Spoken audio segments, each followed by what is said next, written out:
love a reward, and somehow we always find a reason to reward ourselves. For example, this morning, I found myself looking for a reward even when I slept.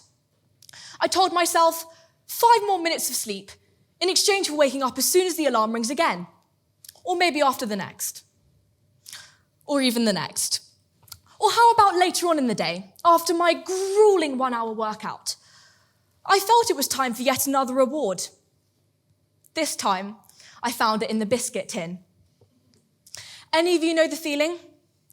It's hilarious how we bribe ourselves with these little incentives, isn't it? Whether it's food, binge watching, or a simple pat on the back, we all know the power of rewards. So today, I would like to talk about how these little incentives we use can actually play out on a much bigger scale. Our everyday lives are bombarded with incentives, whether it's a loyalty card we get from Starbucks, a clothing sale at Urban Outfitters, or campaigns to buy one and get one free. We are overloaded with these incentives to buy more because the commercial world knows that it works and it drives greater sales, which leads to healthier businesses. But what if we were to take this concept beyond the realm of consumerism? What if we could utilize the power of incentives to create positive habits and behaviors within society at large? Society understands that there is a rule of law. If laws are broken, then punishments follow, so we have a framework today to discourage bad acts. But what if we can turn this concept on its head? What if we can use an incentive system to encourage better behaviors?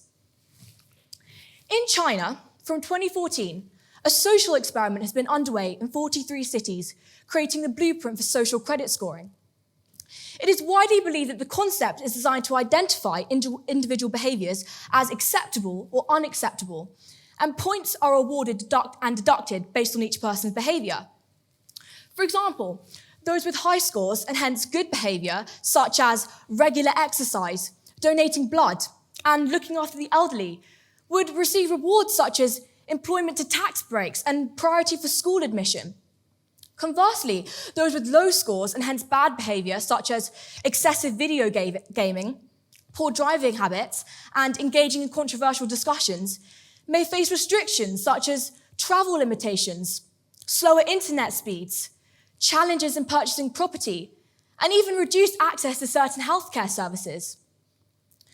It follows, therefore, the likelihood of a significant societal divide, where those with high scores may separate themselves from those with low scores, and where citizens are required to score their interactions with each other, much like TripAdvisor.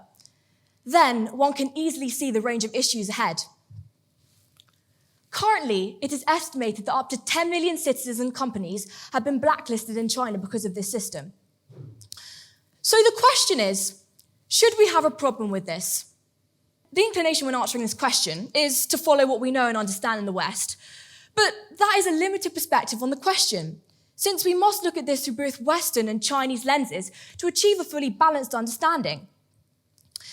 Studies of social credit scoring through the lens of the Western social media have shown trending words most associated with Black Mirror, creepy, dystopian, with China often being perceived through a lens of mystery and intrigue. But on the flip side, if you look at this through the lens of the Chinese social media, most trending words are practical, peace, integrity, and improving the essence of people.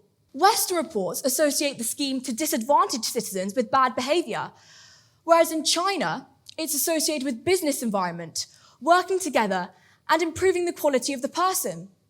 For Chinese, the concepts of a form of social control are not new concepts. They are just being better augmented by technology. The Chinese expression, if you don't do anything bad, then why would you be scared of ghosts, runs deep in society. And many consider the practice of social scoring as a practical method of stopping bad behavior. Additionally, in China, 2/3 of the population don't have credit cards, which means that the government can't track spending behavior and evaluate individuals' reliability.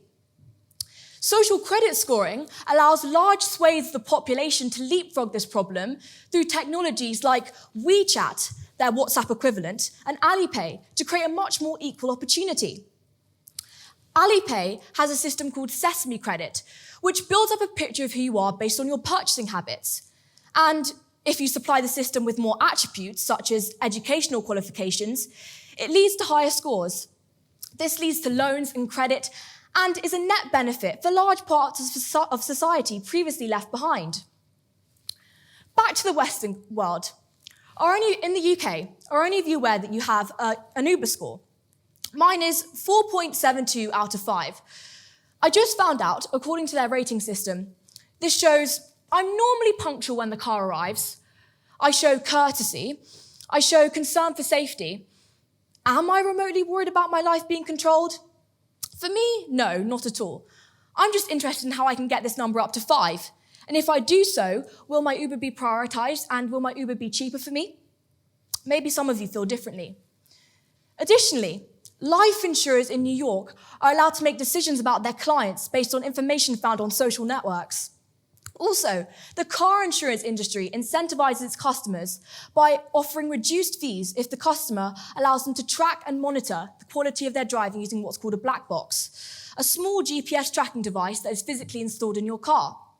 However, this can also lead to increased fees if the customer's driving is deemed to be poor quality. What's really interesting is that in the UK, did you know that we have the highest rates of CCTV in any Western country? Yet few would consider our government to be spying on us. In January, the UK government revealed that they would be using live facial recognition software on the streets of London in order to identify suspects wanted by the police. Similar systems are being used by government organisations around the world, which could be seen as a positive. But the real question is, if it were imposed in China, what would the critics be saying? These debates are very much about contextual and cultural understanding, as opposed to a one-size-fits-all view of the world. It cannot be denied the benefits that are being brought to bear by social credit systems, including rapid issuance of insurance policies, enabling instant loan decisions, and integrating the unbanked into the financial system. Additionally, this can also be applied to businesses, allowing governments to score and regulate corporate actions globally, resulting in data-driven penalties and incentives. The subject of social credits is one far broader than we can imagine. What we can conclude, and what seems to unite both Western and Eastern worlds, is the extent to which private social networks interact with or are required to interact with government agencies. Quite quickly, the trade-off between privacy and convenience changes drastically when information is shared with governments. And that trend is certainly far higher in China than in Western countries. As previously stated, do I care that Uber have a score on me? For me, no, not at all. I'm just interested in how to improve it. But would I want this score to be shared with a government entity? Now, this is something I'd have to think about a bit more. And this, I think, is the heart of the debate, not just for countries, but for mankind. I can leave you with this question. How would you evaluate your actions and those of your family? In a social credit scoring system, how do you think you would fare? And what impact might it have on your life? Thank you.